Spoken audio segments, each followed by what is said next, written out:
Myanmar Nation Boys မင်္ဂလာပါဗျမြန်မာ Nation Boys ရဲ့နိုင်ငံရေးတမိုင်းတစ်ခေတ်ရှေးအောင်နှောင်းပြည့်အစီအစဉ်ပြန်လဲကြိုဆိုပါရဗျဒီတစ်ပတ်လဲကလောင်အမီတပြေ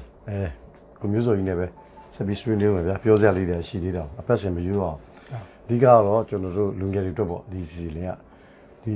းကလူငယ်တွေဘုသူတရအောင်နောက်တစ်ခုကတိုင်းချစ်ပြည်စိတ်မျိုးချစ်စိတ်ပေါ့နော်အမျိုးဘာသာတာသနာချစ်စိတ်တွေပေါ်အောင်နဲ့နောက်ပြီးတော့သူခိုးစရာကျွန်တော်နိုင်ငံမှာသူရဲကောင်းတွေရှိတယ်အဲ့ဒါသူရဲကောင်းဆိုတာဟိုရှေးခေတ်နှစ်ပေါင်းဟာကြီးကဟာလို့ပြောတာမဟုတ်ဘူးပေါ့လေလက်ရှိနှစ်ပေါင်း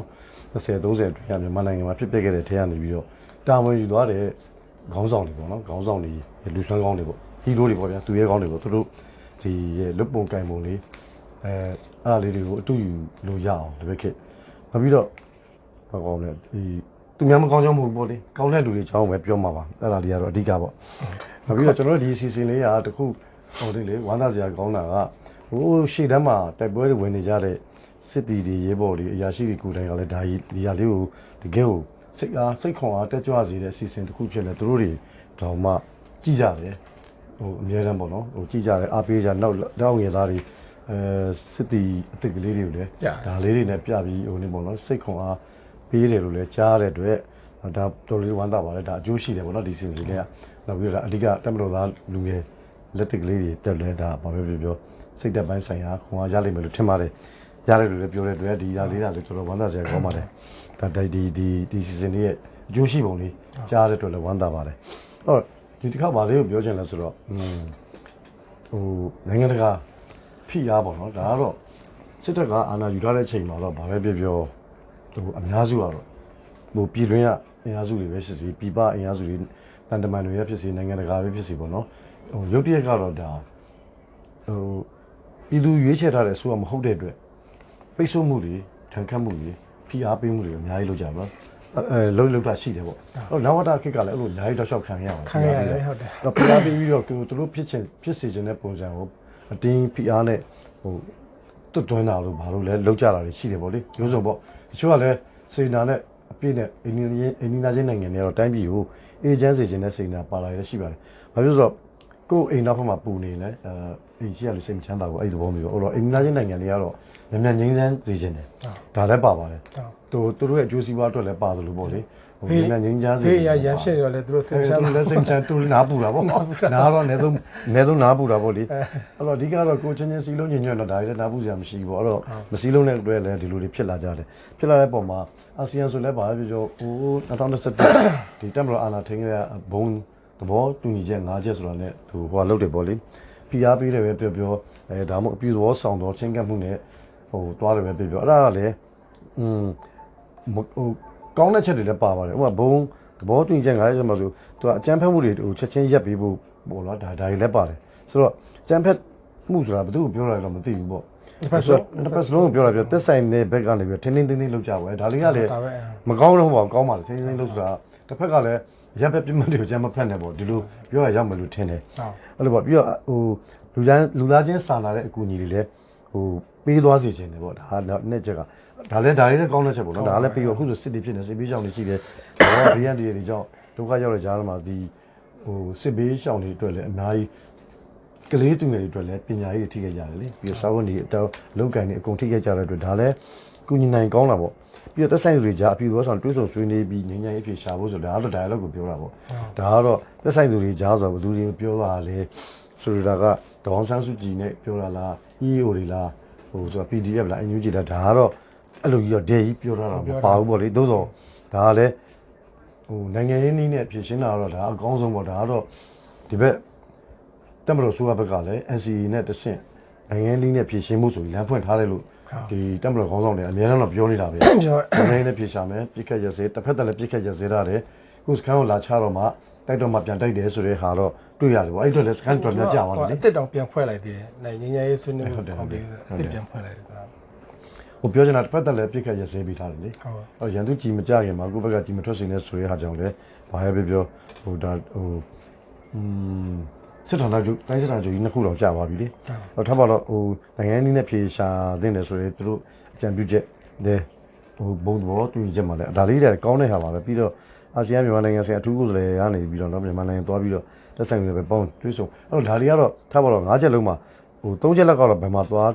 းတူနေတာလဲဆိုတော့ဟိုပါ dialogue ပါပဲနိုင်ငံနည်းနဲ့ပြည်ရှင်းစီနေတာပါဘယ်လိုပဲပြောဖိအားပဲပြောဒါဒီကောင်းမွန်တဲ့စေတနာနဲ့လှုပ်ဆောင်နေပဲပြောဒါတွေကလှုပ်ပေးတဲ့နေအောင်ဟာတွေပဲသို့တော့မဖြစ်လာသေးဘူးဆိုတော့စစ်ပွဲတွေတော်တော်ကြီးမားနေတာအဲ့တော့ဒါမဲ့အရေးကြီးဆုံးကတော့ခုနအနောက်အစုကကြတော့သူကဒီလိုမျိုးအာဆီယံဘုံသဘောတူညီချက်တဲ့ဆိုင်သူတို့ရဲ့လိုချင်တဲ့လမ်းကြောင်းတိုင်းဟောမှာလိုချင်တဲ့လမ်းကြောင်းကဘာလဲဆိုတော့ရွေးကောက်ပွဲဆိုပြီးမှောက်မယ်ပြီးခဲ့တဲ့2020ရွေးကောက်ပွဲရလဒ်ကိုပဲအကောင့်ထဲပေါ်ရမယ်အာဏာပြန်အပ်ရမယ်လောလောဆယ်မှာတော့အန်ယူ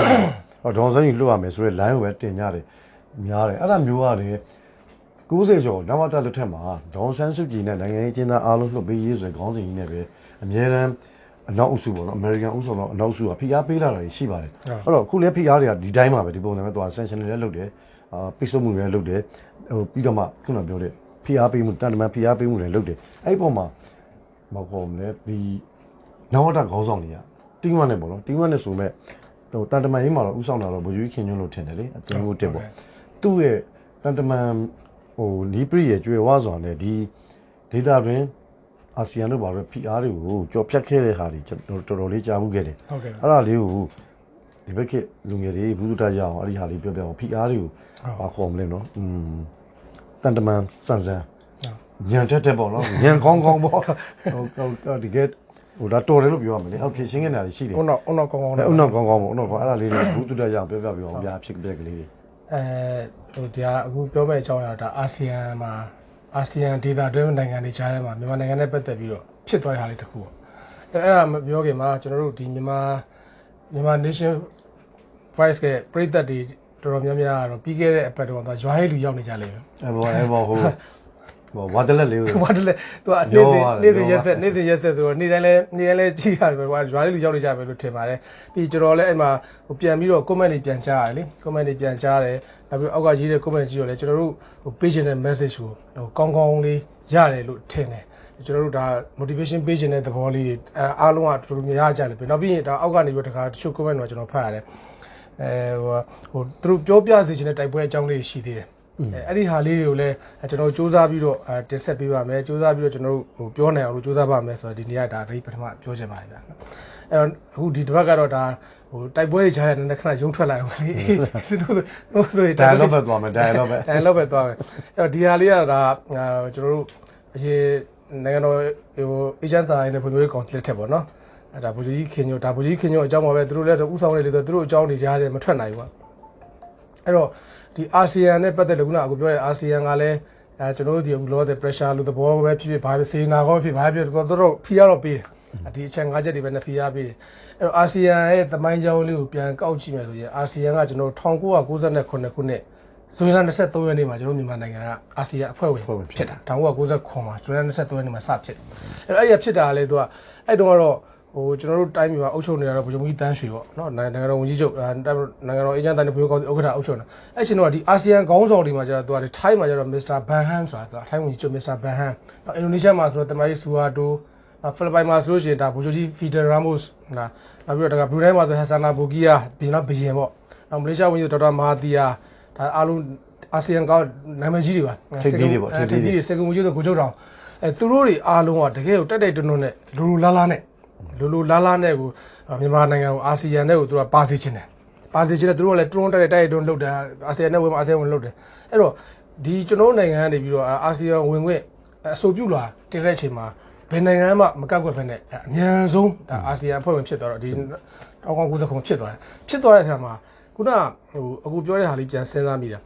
ာဒီအာဆီယံဝင်ကိုအတင်းတိုက်တွန်းတယ်ဆိုတာကအဲ့တုန်းကတော့ကျွန်တော်ဒီအခုလက်ရှိဒီမှာတော့ဒါအိန္ဒိယချင်းဒီခေါင်းဆောင်ကြီးတွေကကျွန်တော်တို့နိုင်ငံတွေကိုဟာဗိုလ်ချုပ်ကြီးတန်းရှိတော့ဗိုလ်ကြီးခင်ညိုတော့ချစ်ကြီးလေးစားမှုအပြည့်နဲ့သူကဖိတ်ခေါ်ပြီးတော့သူအာဆီယံနဲ့ကိုတွင်းလာတော့အဲ့တုန်းကလည်းတခါအဲ့လိုအကြောင်းအရာတစ်ခုပေါ်ခဲ့သေးတယ်ခေါင်းစဉ်တစ်ခုဘာလဲဆိုတော့အဲ့အကြောင်းအရာမြန်မာနိုင်ငံကသူအဲ့ချိန်ကစစ်အုပ်ချုပ်ရေးလို့စစ်အုပ်ချုပ်ရေးနိုင်ငံဆိုအဲ့နိုင်ငံကိုဒီတိုင်းပဲလွတ်မထားဘဲနဲ့ဒီအာဆီယံအတိုင်းဝိုင်းကြားထဲကိုထည့်ပြီးတော့မှပေါင်းပြီးတော့ထိထားလို့ရှိရင်မြန်မာဒီမိုကရေစီတန်ဖြစ်မယ်ပြီးလို့စစ်အုပ်ချုပ်ရေးလည်းမြန်မာအဆုံးသတ်မယ်ဆိုတဲ့အတွေးခေါ်ယူဆလဲရှိတယ်တိုးတော့ဘယ်လိုပဲဖြစ်ဖြစ်ကျွန်တော်တို့ကတော့ဒါအာဆီယံကျွန်တော်တို့ကို warmly welcome လုပ်ပြီးတော့ကျွန်တော်တို့နိုင်ငံအာဆီယံနဲ့ကိုရောက်သွားတယ်1999ဇွန်လ23မှာဖြစ်သွားတယ်အဲ့တော့ဖြစ်တဲ့အခါမှာတော့ဒါဗိုလ်ချုပ်ကြီးတန်းရွှေရဲ့ဥက္ကဋ္ဌအောင်အဲ့တော့အာဆီယံမှာသူ့ tradition တွေရှိရလေတနေ့တစ်ခါ အာဆီယံထိပ်သီးညီလာခံတော့လုပ်တယ်ဟလာပြီးတော့အာဆီယံနိုင်ငံရေးဝန်ကြီးအစည်းအဝေးဒါသူပုံမှန်လုပ်နေတာsummit တွေရှိတယ်အဲ့တော့အဲ့မှာအဲ့1999ခုနှစ်စပြီးတော့ဒါ2022ခုနှစ်တိကတော့ဒါဗိုလ်ချုပ်မူကြီးတန်းရွှေကဥက္ကဋ္ဌကိုသူဝန်ကြီးချုပ်သူပဲဒီထိပ်သီးအစည်းအဝေးသူတက်တာပေါ့အဲ့ထိပ်သီးအစည်းအဝေးတက်တဲ့အချိန်မှာဗိုလ်ချုပ်ကြီးခင်ညွန့်တို့နိုင်ငံရေးဝန်ကြီးတို့အမြဲလိုက်ရတယ်အဲ့တော့သူကဒီဥက္ကဋ္ဌလိုတဲ့ဟာတွေအကုန်လုံးကိုသူကနောက်ကနေပတ်မှုပေးဖို့လိုက်အဲ့တော့အဲ့ချိန်တွေကဒီဗိုလ်ချုပ်ကြီးခင်ညွန့်ကသူကဒီအာဆီယံခေါင်းဆောင်တွေနဲ့ရောနောက်ပြီးတော့ဝင်ကြီးတွေတုံဝင်ကြီးနဲ့သူကပုဂ္ဂိုလ်ရေးရင်းနှီးမှုတော့ရှိနေအဲ့တော့သူတို့ကနောက်ကအမြဲလိုက်နှစ်တိုင်းတွေ့နေဆိုလေ S1 နေလိုက်ရတော့အဲ့တော့ပြဿနာဘယ်မှာစလဲ2003ခုနှစ်ကျတော့ဘာဖြစ်လဲဆိုတော့ဗိုလ်ကြီးခင်ညွန့်ကဝန်ကြီးချုပ်ဖြစ်သွားဝန်ကြီးချုပ်ဖြစ်သွားတဲ့အချိန်မှာသူကထိပ်သီးအစည်းအဝေးသူတက်ရမှာအဲ့ဒီထိပ်သီးအစည်းအဝေးဘယ်မှာလို့ဆိုတော့အင်ဒိုနီးရှားနိုင်ငံဘာလီကျွန်းမှာလုပ်တာအခုမှတ်မိပါလေအင်ဒိုနီးရှားပါတီကြီးတွေဝေ့ပြီးတော့လေသူတို့တွေပါတီကြီးတွေဝေ့ပြီးတော့ကျွန်တော်တို့ပါတီကြီးကမိုက်တယ်ကွာကြည့်လိုက်သေးတယ်အဲ့ဒါကြီးတွေဝေ့ပြီးတော့သူတို့ပါတီအဲ့မှာထိပ်သီးအစည်းအဝေးမှာတက်ရမယ်ဆိုတော့အဲ့ချိန်ကဘာပြဿနာရှိတယ်ဆိုတော့နိုင်ငံတော်ဝန်ကြီးချုပ်ကလည်းအသစ်အဲ့ချိန်မှာဒီပြည်တွင်းမှာဖြစ်နေတဲ့ဘယ်လိုပြောနိုင်ငံရေးအချက်တွေကလည်းအသေးအံဖြစ်နေတဲ့အချိန်အဲ့ထက်မှာဘာလို့ထပ်တိုးလဲဆိုတော့ခုနနိုင်ငံရေးအချက်တွေဖြစ်တာအဲ့ကိစ္စပေါ့နော်ခုနကဒီဘိန်းရေးခင်းကဖြစ်ထားပြီးတာမကြသေးဘူးဒါအခုလည်းသိပါလိမ့်မယ်ကျွန်တော်ဟိုတုန်းကဒီမှာသူတို့ရင်ပုံကြုံကြီးတက်ရှိလဲတော့ဒီဘိန်းရေးခင်းဆိုနာမည်ကြီးကဘာမှလည်းတော်တော်ဂေးရိုက်ခဲ့တယ်ပြည်တွင်းမှာတော်တော်ဂေးရိုက်ခဲ့တယ်အဲ့တော့ဒီဘိန်းရေးခင်းအဲ့လိုအချိန်တော့ဝန်ကြီးချုပ်အသစ်ကလေးကဘယ်လိုပြောမလဲမျက်စိတငယ်နားတငယ်ပေါ့ဝန်ကြီးချုပ်အသစ်ကလေးကဘာဒါဒီပြဿနာ pressure လာမယ်လေအဲ့တော့ဒီဟာနဲ့ပတ်သက်လို့လည်းကျွန်တော်ဒီဘိန်းရေးခင်းနဲ့ပတ်သက်လို့လည်းဒါကျွန်တော်နည်းလေးပြောပြခြင်းလေးတယ်ဟိုဒီဘိန်းရေးခင်းကဒါမြန်မာပြည်မှာဖြစ်သွားတာလည်းသိတယ်ကဘာလည်းသိကြတယ်အဲ့တော့ဒ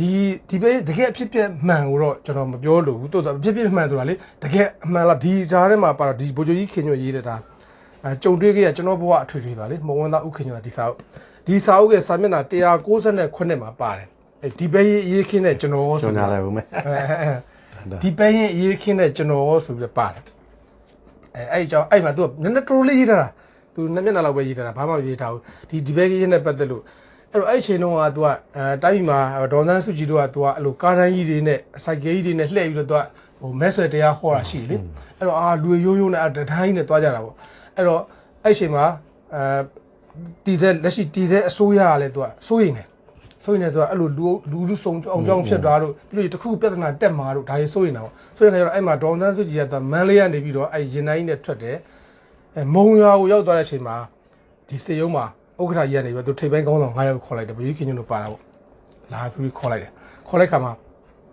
ဒါဒီထဲဟာကိုပြောတာနော်ကျွန်တော်ပြောတာမဟုတ်ဘူးဒီဗိုလ်ကြီးခင်ညွန့်ရေးထားတဲ့ဟာကိုပြောတာသူတို့ကိုခေါ်လိုက်တယ်ခေါ်တဲ့ခါကျတော့ဥက္ကဋ္ဌကြီးကဘာပြောလဲဆိုတော့ငါတို့ဒီဟာကိုတားမှရတော့မယ်မဖြစ်မနေတားကိုတားရမယ်ဒါဥက္ကဋ္ဌကပြောတယ်အဲ့မှာသူတို့လူကြီးတွေဝိုင်းပြီးတားဖို့နီလန်ဆွေးနေတဲ့အခါမှာဗိုလ်ကြီးခင်ညွန့်ကတခုံးပြောတယ်သူကပြောတယ်တဲ့ဘာပြောလဲဆိုတော့သူကအကျန်းဖက်တားစီဖို့တော့မသိဘူးလို့ပြောတယ်ဗိုလ်ကြီးခင်ညွန့်ကပြောတယ်ဗိုလ်ကြီးခင်ညွန့်အဲ့လိုပြောလိုက်တဲ့အတွက်အဲ့ဒါကိုခေါင်းဆောင်ကလက်မခံတဲ့အပြင်သူ့အဲ့ဒါနဲ့ပတ်သက်လို့တာဝန်မပေးတော့ဘယ်သူ့ကိုတာဝန်ပေးလဲဆိုတော့အဲ့တုန်းကဗိုလ်ကြီးစိုးဝင်းကိုတာဝန်ပေးတယ်နောက်ပြီးဟိုအဖွဲ့ဝင်ဖြစ်ဗိုလ်ကြီးရဲမြင့်ကပါသွားတယ်တိုင်းမှုကအဲ့တုန်းကဗိုလ်ကြီးစိုးနိုင်နမခတိုင်းမှုဗိုလ်ကြီးစိုးနိုင်အဲ့သူတို့နဲ့ဒီကတော့အဲ့ဗိုလ်ကြီးခင်ညွန့်ကသူကဒီကိစ္စတွေမှာမပါသွားဘူးတိုးတော့သူကရေးထားတာကတိုးတော့ဒါပေမဲ့ तू ကအစိုးရအဖွဲ့ဝင်ထိပ်ပိုင်းခေါင်းဆောင်တယောက်ဖြစ်တယ်ဒါကြောင့်မို့ဒီကိစ္စမှာ तू မသိဘူးလို့ပြောလို့လည်းမရဘူးတချို့ပြီးလို့ရှိရင်သူ့ရဲ့ထောက်လိုင်းတပ်ဖွဲ့ဝင်တွေကလည်းအဲ့ဖြစ်တဲ့နေရာမှာရှိနေတဲ့အတွက်ဖြစ်စဉ်တွေသူ့ဒီကုံရောက်တဲ့ तू သိတယ်ပြီးလို့ရှိရင် तू တာဝန်လည်းခံတယ်ဒါပေမဲ့တကယ်အဖြစ်ပြက်မှန်တော့ तू မပါဘူးဆိုတဲ့အကြောင်း तू အဲ့ဒါမျိုးတော့ရေးထားပြီးတယ်ဒါပေမဲ့ तू ကအစိုးရအဖွဲ့ဝင်ထိပ်တန်းခေါင်းဆောင်တယောက်ဖြစ်တဲ့အတွက်အစိုးရအဖွဲ့ကစုပေါင်းတာဝန်ယူတယ်စုပေါင်းလှုပ်ဆောင်တယ်စုပေါင်းတာဝန်ယူမှုတာဝန်ခံမှုနဲ့လုပ်တဲ့အတွက်သူ့လည်းတာဝန်သူ့မှာလည်းတာဝန်ရှိပါတယ်ဆိုပြီးတော့သူကဒါသူဝင်ခံရတာရှိတယ်သူတာဝန်ယူမှုတာဝန်ခံမှုလည်းရှိပါတယ်အေးသူရှိတယ်သူကိုလိုတော့ခံရရှိနေသူလည်းခံမယ်ပေါ့လေခံရရှိသူလည်းခံမယ်အဲ့တော့ကျွန်တော်သူရေးထားတဲ့ပုံစံတိုင်းကိုကြည့်ရတဲ့လောက်ကတော့ဟိုဒီအဖြစ်အပျက်နဲ့ပတ်သက်ပြီးတော့ဟိုအဲ့ဒီတုန်းကဒီတဲ့အစိုးရလည်းနည်းနည်းလေးခက်ကြမ်းကြမ်းလေးကန်တယ်လိုက်ပုံတော့ရတယ်အဲ့ဒါကြောင့်မို့ तू ကလည်းဒီလိုမျိုးလေးရေးထားတာပေါ့နော်ဒါဒီစောက်တရားဟာအတိုင်းကျွန်တော်ပြောပြတာပါကျွန်တော်ပြောတာမဟုတ်ဘူးဟုတ်ပါတယ်ကိုယ့်အမမဟုတ်ပါဘူးကျွန်တော်ကိုယ့်အမအဲ့တော့ညင်းလို့ရှိရင်ဗိုလ်ချုပ်ကြီးကတက်စီစရာရှိပါသေးတယ်ပါညင်းပါနော်အဲ့တော့အဲ့လိုမျိုးခက်ချမ်းချမ်းနဲ့ကြံတော့ခုနအာဆီယံဆွေးသွားတဲ့ခါကျတော့အဲ့အာဆီယံဆွေးမှာကအဲ့ကိစ္စ top issue အဲ့ပေါ့ဒီက तू ကအချိန်တိုင်းတာဖြစ်ကတ်နေတာအေးကတ်အဲ့တော့အဲ့ကိစ္စလုံးဝဟိုထိပ်စီးဟောရန်ဟောပြတဲ့ချိန်ပြီးလို့ရှိရင်အဲ့ဒါမှာဘာဖြစ်လဲဆိုတော့အဲ့အာဆီယံသူတို့ထိပ်သီးအစည်းအဝေးမှာလေ first agenda က first agenda ကအဲ့မြန်မာရဲ့ဒီဘင်းအရေးခင်းကိစ္စဆွေးနွေးမယ် မြန်မာအရေးဖြစ် မြန်မာအရေးဖြစ်သွားအဲ့တော့ဆွေးနွေးမာတွေဟဲ့လားဟိုမေးမြန်းမာတွေနောက်ပြစ်တင်ရှုတ်ချတာတွေဟဲ့လားကန့်ကွက်တာတွေဒါတွေလာတော့မယ် pressure အများကြီးလာပြီးရင်ထိပ်တီးစည်းဝေးဆိုတာကသူကအာဆီယံစနိုင်ငံတွေမဟုတ်ဘူးသူကဟိုဟာတွေပါသေးတယ်လေဆွေးနွေးဘက် ဟိုဆွေးနွေးဘက်တွေပြီးဘာလဲခေါင်းကြိုက်ဖခင်တွေပါတယ် ခေါင်းကြိုက်ဖခင်တွေပါတယ် American ပါတော့ American ပါတယ်လား New Zealand တို့ Australia တို့ပါတယ်တောင်ကိုရီးယားဂျပန်ထားပါတော့ဟဲ့လားအဲ့ဒါမျိုးတွေပါတယ်အဲ့ဒါမျိုးပါကြတော့ဒါကြီးကသူ့အတွက် pressure ကြီး PR ပြီးတော့မှ तू ကပထမဆုံးနိုင်ငံဟိုဘာတာဝန်ကြီးဆုံးခေါင်းဆောင်သွားဖြစ်တယ်ဝန်ကြီးချုပ်ဆိုတော့ သူရဲ့ပထမဆုံး first experience အဲ့ဒီမှာဟိုမှာ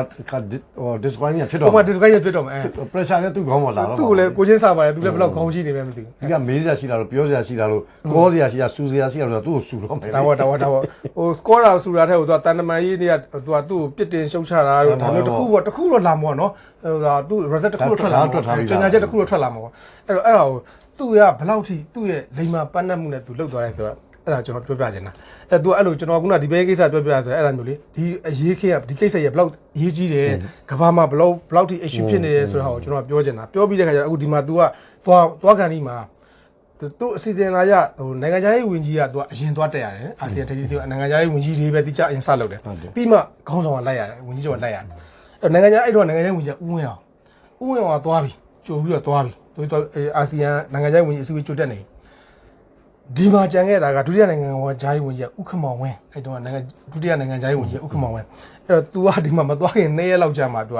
ခေါင်းထဲမှာဒီဟာကြီးအတွက်ကို तू စဉ်းစားတာပေါ့နော်ဒါကငါဒီပြဿနာကိုငါဘယ်လိုဖြေရှင်းမလဲဘယ်လိုကျော်လွှားမလဲဆိုတော့အဲ့နဲ့ तू ကအကြံရပြီး तू ဒီနိုင်ငံခြားရေးဝန်ကြီးဥက္ကမောင်ဝင်းနဲ့ तू နှစ်ယောက်တိုင်ပင်ပြီးတော့စာရင်းတစ်စောင်ပြုစုတာစာရင်းလေးအဲ့စာရင်း၄မျက်နှာပဲရှိတယ်၄မျက်နှာပဲရှိတယ် तूဒီအခေါက်ပေါင်းများစွာပြင်တာပေါ့နော်ပထမ10မျက်နှာလောက်ရှိရဲအဲ့ဒါကိုမလိုအပ်တဲ့ဖြုတ်လိုအပ်တဲ့အဓိကလိုအပ်ထက်ပြီးထပ်ချုပ်9မျက်နှာဖြစ်9မျက်နှာဖြစ်နောက်4မျက်နှာဖြစ်အဲ့တော့2ရက်လောက်သူအဲ့လောက်တာလောက်ပြီးအဲ့ဒါကိုသူ print တွေထုတ်ပြီးတော့သူဒီကသွားတဲ့အချိန်မှာအဲ့ဒါနဲ့ခါလေးယူသွားတယ်နိုင်ငံခြားရေးဝန်ကြီးနဲ့သူဒီအာဘောတော့နိုင်ငံခြားရေးဝန်ကြီးဒုတိယဝန်ကြီးဥက္ကမောင်ဝင်းနဲ့သူနှစ်ယောက်တိုင်ပြီးလှုပ်တာပေါ့နော်ဘာတွေရေးထားရတော့ကျွန်တော်လည်းမသိဘူးအဲ့တော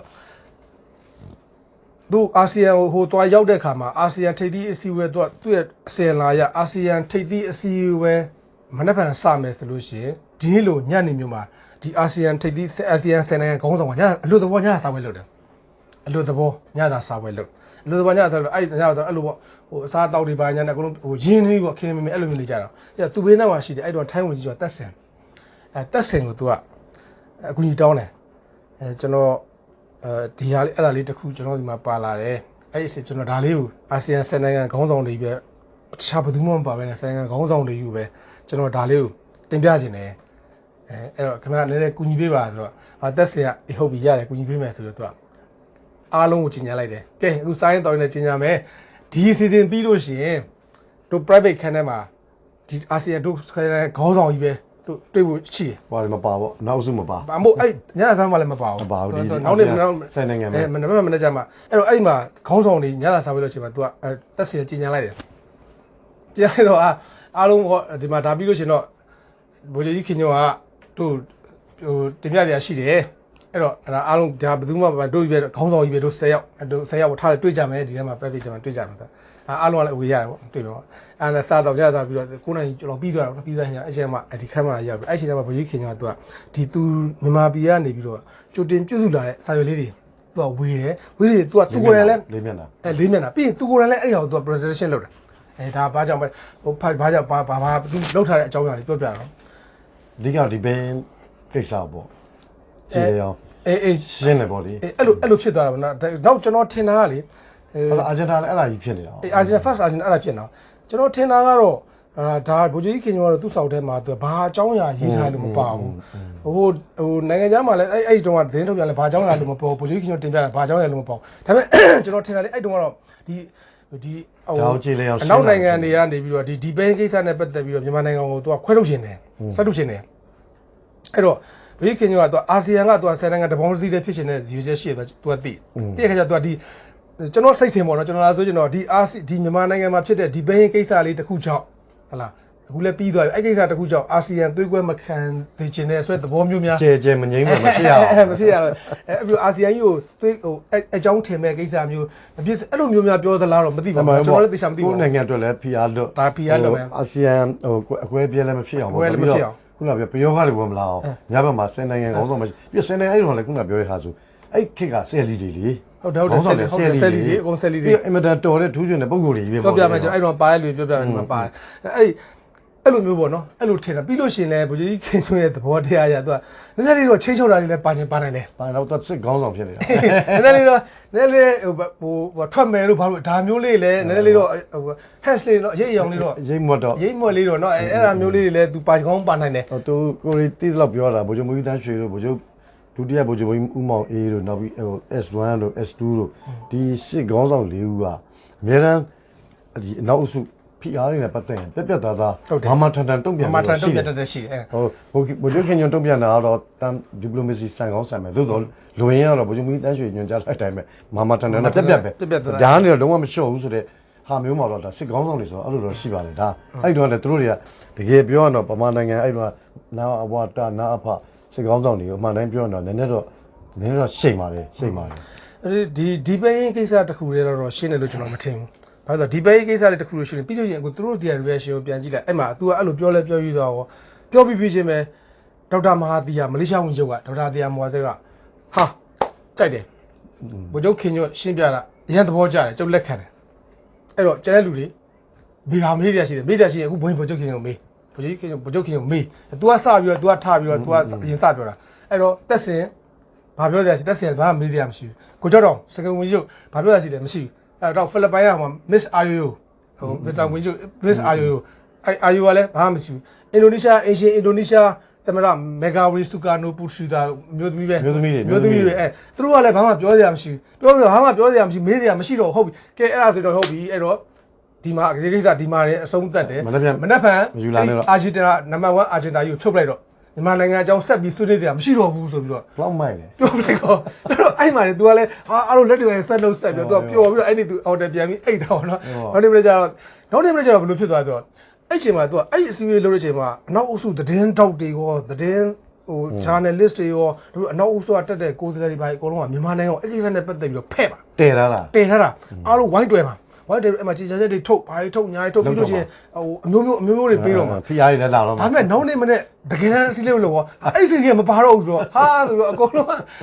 းဘလို့ဖြစ်သွားတာလဲပေါ့ဆိုတော့အဲ့ခေါင်းစဉ်မှာပျောက်သွားတာဟုတ်တယ်ခေါင်းစဉ်မှာပျောက်သွားတာခုနညကပြောသလိုဘောလုံးလေးမာဒီယာပြောသလိုအစင်မလည်းပြန်ဆွေးနွေးကြမလို့တော့ဖြုတ်ဆိုသူကအစည်းအဝေးဆိုတာဒီခေါင်းစဉ်ဟာနဲ့ပတ်သက်တာပဲစဉ်းလို့ရတာလေအပိုင်ဆွေးနွေးကြမလို့အပိုင်ဆွေးနွေးလို့မရဘူးလေ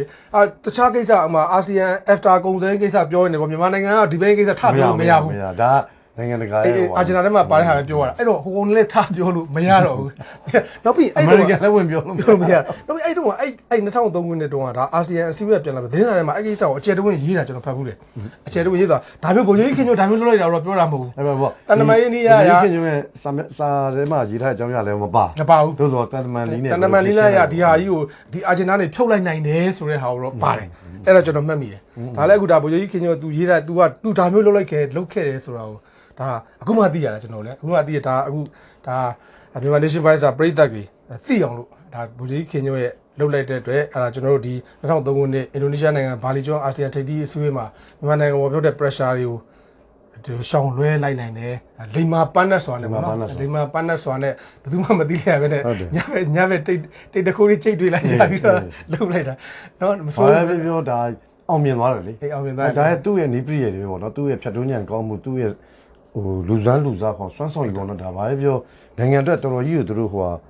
လှုပ်ရှားပါတယ်ပြင်ပန်းခံပြီးတော့လှုပ်လိုက်တယ်အဲ့ဒီတန်တမန်ရေးကစစ်ကောင်းဆောင်တွေဆိုပဲတန်တမန်ဟိုဟာတော်တော်ကျွယ်ဝတယ်တော်တော်ကျွယ်ဝတယ်ဟုတ်တယ်စစ်ကောင်းဆောင်တွေချမယ်နဲ့မယ်အဲ့ဒီလိုမဟုတ်ဘူးဟုတ်တယ်သူတို့ကနိုင်ငံရေးနီးပရိယေတွေတန်တမန်နီးပရိယေတော်တော်သုံးသွားနိုင်တာနောက်ပြီးတော့ဒီမှာတကယ်ဒိတ်ကျေးတွေမဟာတီယာတို့တက်ဆင်တို့ကိုကြောက်တောင်တို့မေဂါဝရီတို့အာယုတို့သူတို့အားလုံးခေါင်းမြိတ်အောင်ပြောနိုင်တဲ့ဆင်ရတယ်နော်မလွယ်ဘူးလေအကုန်လုံးကလေโอเคရပြီဟိုမှာဆိုရင်